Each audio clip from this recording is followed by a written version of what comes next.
మనలో చాలా మందికి ఒక డౌట్ ఉంటుంది. అది చాలా పెద్ద డౌట్ ఏమీ కాదు. కానీ లోపల ఎక్కడో ఉండే సందేహం.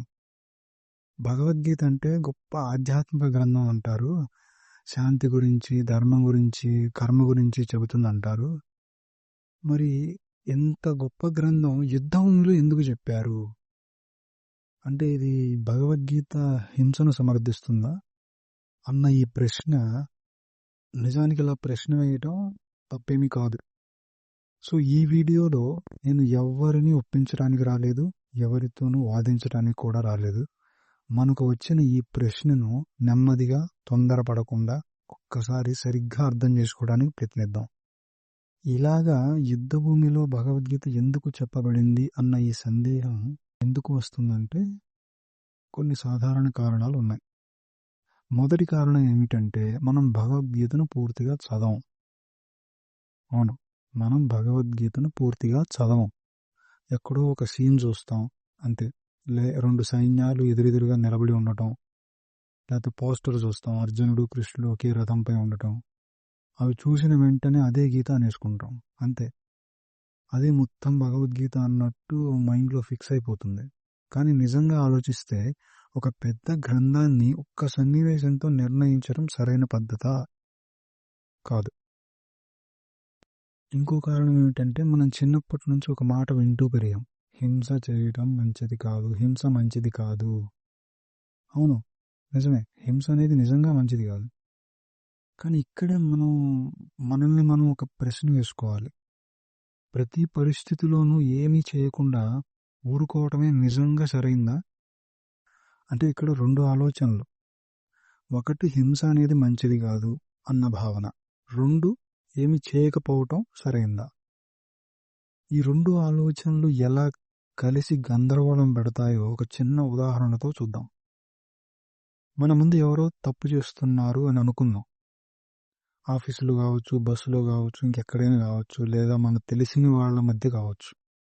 అప్పుడు మనసులో మొదట వచ్చే ఆలోచన ఏంటంటే, హింస మంచిది కాదు, గొడవ ఎందుకు, మనకెందుకు ఈ తలనొప్పి, మౌనంగా ఉండిపోతే సరిపోతుంది కదా. కానీ అదే సమయంలో లోపల ఇంకో ప్రశ్న కూడా వస్తుంది. నేనేమి చేయకుండా ఊరికనే ఉంటే అది తప్పే కదా. ఇప్పుడు నేను మౌనంగా ఉంటే తప్పు చేసిన వాడికే బలం ఇచ్చినట్లు అవుతుంది కదా. ఇలా ఒకవైపు హింస మంచిది కాదు అన్న భావన, మరోవైపు మనం మౌనం కూడా తప్పే కదా అన్న సందేహం. ఈ రెండు కలిసి మనసులకు గందరగోళాన్ని సృష్టిస్తాయి. అప్పుడే మనకి భగవద్గీత లాంటి గ్రంథం మీద ఈ ప్రశ్న వస్తుంది. అయితే గీత ఏం చెప్తుంది? అది హింసని సమర్థిస్తుందా లేదా బాధ్యతను నేర్పుతుందా? ఇప్పుడు భగవద్గీతను నిజంగా అర్థం చేసుకోవాలంటే ముందుగా ఒక విషయం మనసులో క్లియర్గా పెట్టుకోవాలి. ఏంటి? భగవద్గీత యుద్ధం చేయమని చెప్పడానికి రాయబడిన గ్రంథం కాదు. అది యూదులకు ట్రైనింగ్ ఇచ్చే పుస్తకం కూడా కాదు. రాజులకు పాలనా పాఠాలు చెప్పే గ్రంథం కూడా కాదు. అయితే మరి ఈ భగవద్గీత ఎవరి కోసం చెప్పబడింది? సందేహంలో ఉన్న ఒక సాధారణ మనిషి కోసం. అవును, సందేహంలో ఉన్న ఒక సాధారణ మనిషి కోసం ఈ భగవద్గీత చెప్పబడింది. ఆ మనిషి పేరు అర్జునుడు. అర్జునుడు యుద్ధం చేయటానికి ఎంతో ఉత్సాహంతో వచ్చిన వాడిలా అస్సలు కనిపించడు. యుద్ధం మొదలవ్వకముందే ఏం చేశాడు? తన చేతిలో ఉన్న ఆయుధాన్ని కింద పడేశాడు. అతను మాట్లాడిన మాటలేంటి? నా వాళ్ళే నా ఎదురు నిలబడ్డారు, వాళ్ళని చంపడం నాకు మనసొప్పడం లేదు, ఇది పాపం కదా, నేను తప్పు చేస్తున్నానేమో కదా అని అంటాడు. ఈ మాటలు మీరు వింటే మీకు ఒక క్రూరమైన యోధుడి మాటలు అనిపిస్తున్నాయా? కాదు, అసలు కాదు. ఇవి మనసున్న ఒక మనిషి మాటలు. మనలో చాలా మందికి ఏదో ఒక సందర్భంలో వచ్చే మాటలే ఇవి. ఇలాంటి స్థితిలో, ఇలాంటి గందరగోళంలో ఉన్నప్పుడు అప్పుడే కృష్ణుడు ఒక మాట అంటాడు. ఏమని? ఇప్పుడు ఇక్కడ ఈ చిన్న పాయింట్ని మనందరం చాలా జాగ్రత్తగా వినాలి. భగవద్గీత ఎక్కడా కూడా హింస మంచిది అని చెప్పలేదు. అది కృష్ణుడు అర్జునుడికి కోపంతో చంపు అని కూడా ఎక్కడ చెప్పలేదు.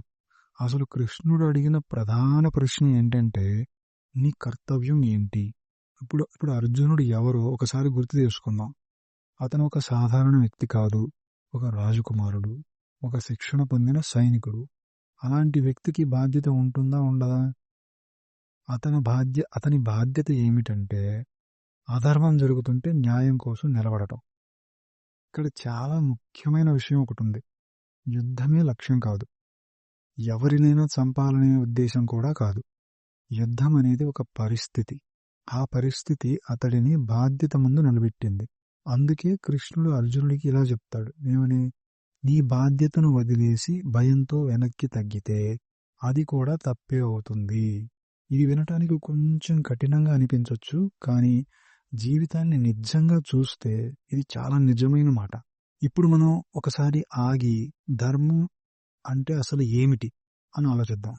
చాలా మంది ఏమనుకుంటారంటే ధర్మం అంటే పూజలు చేయటం, లేకపోతే ఉపవాసాలు ఉండటం, లేకపోతే కొన్ని నియమాలు పాటించటం అని అనుకుంటారు. అవి తప్పు కాదు, అవి కూడా ధర్మంలో భాగమే. కానీ ధర్మం అంతటితో అయిపోదు, అది అంతకంటే పెద్ద విషయం. సరళంగా సింపుల్గా చెప్పాలంటే ధర్మం అంటే ఆ పరిస్థితిలో సరైన పని చేయటం. ఇప్పుడు ఒక చిన్న ఉదాహరణ చూద్దాం. ఒక ఆఫీసులో ఎవరో తప్పు చేస్తున్నారు అనుకోండి.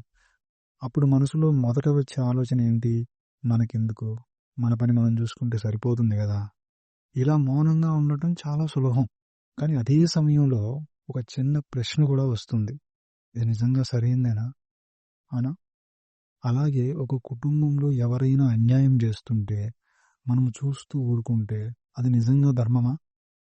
భగవద్గీత ఇక్కడే మనల్ని ఆపి ప్రశ్నిస్తుంది. నీవు ఏం చేస్తున్నావు? నీ బాధ్యత ఏమిటి? ఇక్కడ ఇంకో ముఖ్యమైన విషయం గమనించాలి మనం. యుద్ధం అంత జరుగుతున్నా కూడా కృష్ణుడు ఒక్కసారి కూడా ఆయుధం పట్టుకొని యుద్ధం చేయలేదు. ఇదేమీ యాదృచ్ఛికం కాదు, ఇది చాలా అర్థవంతమైన విషయం. ఎందుకంటే కృష్ణుడు హింసకు ప్రతినిధి కాదు. ఆయన అసలు చూపించాలనుకున్నది స్పష్టత, క్లారిటీ. అర్జునుడు యుద్ధం చేశాడు, కానీ కృష్ణుడు ఏం చేశాడు? మార్గం చూపించాడు, సరైన దారి ఏదో అర్థమయ్యేలా చేశాడు. ఇది ఒక చిన్న తేడా అనిపించవచ్చు, కానీ నిజానికి ఇది చాలా కీలకమైన తేడా. ఒకరు పోరాడతారు, మరొకరు ఎందుకు పోరాడాలో చెబుతారు. భగవద్గీత ఇక్కడే ఈ రెండిటి మధ్య తేడాను చాలా స్పష్టంగా చూపిస్తుంది. ఇప్పుడు ఇక్కడ ఇంకో మాట వస్తుంది, అదేంటంటే కర్మ. ఈ కర్మ అనే మాట విన్న వెంటనే చాలా మందికి ఒక భావన వస్తుంది, కర్మ అంటే శిక్ష. ఏదైనా తప్పు చేస్తే దానికి కర్మ ఫలితం అనుభవించాలి కాదు. కానీ భగవద్గీత కర్మను అలా చూడదు. భగవద్గీత ఏం చెప్తుందంటే, కర్మ అంటే కోపంతో చేసే పని కాదు, ఆవేశంతో చేసే పని కాదు. కర్మ అంటే బాధ్యత తెలిసి చేసే పని. ఫలితం వస్తుందా రాదా అని ముందే లెక్కలు వేసుకుని కాదు, దానికి పేరు వస్తుందా నష్టం వస్తుందా అని ఆలోచించి కూడా కాదు, ఫలితం మీద అహంకారం లేకుండా తన పని తను చేసుకుంటూ చేసే పని. అర్జునుడి విషయంలో కూడా అదే. అతడు యుద్ధం చేయాల్సింది కోపంతో కాదు, ద్వేషంతో కాదు, తన బాధ్యత అని అర్థం చేసుకొని. ఇక్కడే గీత చాలా క్లియర్గా చెప్తుంది, నీ పని నువ్వు చేయాలి, కానీ కోపం చేత కాదు, బాధ్యతా భావంతో. ఇక్కడ ఒక విషయం చాలా స్పష్టంగా మనందరం అర్థం చేసుకోవాలి. ఏంటంటే భగవద్గీత యుద్ధాన్ని మొదటి మార్గంగా ఎక్కడా చూపలేదు, అది ఎప్పుడూ చివరి మార్గమే. ముందుగా ఏం చేశారు?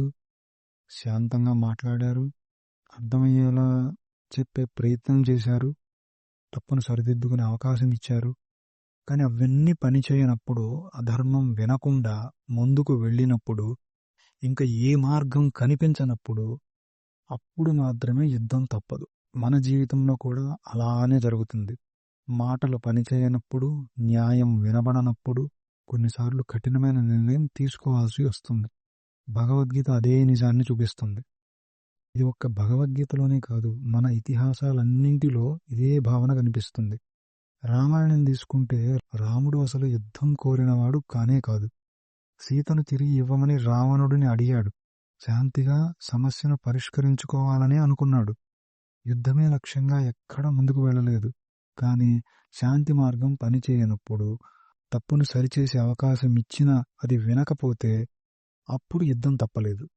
ఇక్కడ కూడా ఒక సందేహం స్పష్టంగా కనిపిస్తుంది. యుద్ధం కోసం యుద్ధం కాదు, అధికారం కోసం పోరాటం కాదు, ధర్మం కోసం మాత్రమే పోరాటం. అది తప్పనిసరి అయినప్పుడు మాత్రమే. ఇప్పుడు ఈ విషయం మన జీవితానికి ఎలా వర్తిస్తుందో చూద్దాం. భగవద్గీత మనల్ని హింసాత్మకంగా చేయదు, గొడవలు పెట్టమని నేర్పదు. అది మనల్ని బాధ్యత తీసుకునే మనుషులుగా చేస్తుంది. కొన్నిసార్లు మన జీవితంలో కూడా యుద్ధం లాంటి పరిస్థితులు వస్తాయి. అవి కత్తులతో జరిగేవి కాదు, బయట కనిపించేవి కూడా కాదు. కొన్నిసార్లు నిజం చెప్పడం కూడా ఒక పోరాటమే. కొన్నిసార్లు తప్పుని ఎదిరించడం కూడా సులభమైన పని కాదు. అప్పుడు ఏమవసరం? ఆవేశం కాదు, కోపం కాదు, స్థైర్యం, స్పష్టత. భగవద్గీత మనకు అదే నేర్పుతుంది. అయితే భగవద్గీత ఎన్ని సంవత్సరాల తర్వాత కూడా ఎందుకు అవసరంగా అనిపిస్తోంది? ఎందుకంటే మన జీవితాల్లో కూడా కురుక్షేత్రాలు ఉంటాయి. అవి బయటకు కనిపించవు, కానీ లోపల మాత్రం జరుగుతూ ఉంటాయి. ఏది సరైంది, ఏది సులభం, ధర్మం వైపే వెళ్ళాలా లేదా భయంతో వెనక్కి తగ్గాలా? ఇలాంటి ప్రశ్నలు మనందరి జీవితాల్లో ఎప్పుడో ఒకసారి వస్తూనే ఉంటాయి. ఆ సమయంలో భగవద్గీత ఏం చేస్తుందంటే మనకు స్పష్టత ఇస్తుంది, క్లారిటీని ఇస్తుంది. అది యుద్ధం చేయమని చెప్పదు, గొడవలు పెట్టమని నేర్పదు. అది మనకు స్పష్టంగా ఆలోచించడాన్ని నేర్పుతుంది. అందుకే చివరిగా ఒక్క విషయం మాత్రం గుర్తుపెట్టుకోండి. భగవద్గీత హింసను సమర్థించదు. అది స్పష్టతను మాత్రమే ఇస్తుంది, క్లారిటీని మాత్రమే ఇస్తుంది. కానీ అదే సమయంలో అధర్మం జరుగుతుంటే మౌనంగా ఉండిపోవటాన్ని కూడా సరైనదిగా చెప్పదు. ఇప్పుడు ఒక్కసారి మీ జీవితాన్ని మీరే చూసుకోండి. ఎక్కడైనా తప్పు జరుగుతుంటే, మీ ముందే అన్యాయం కనిపిస్తుంటే మీరేం చేస్తారు? మౌనంగా ఉంటారా లేదా బాధ్యత తీసుకుంటారా?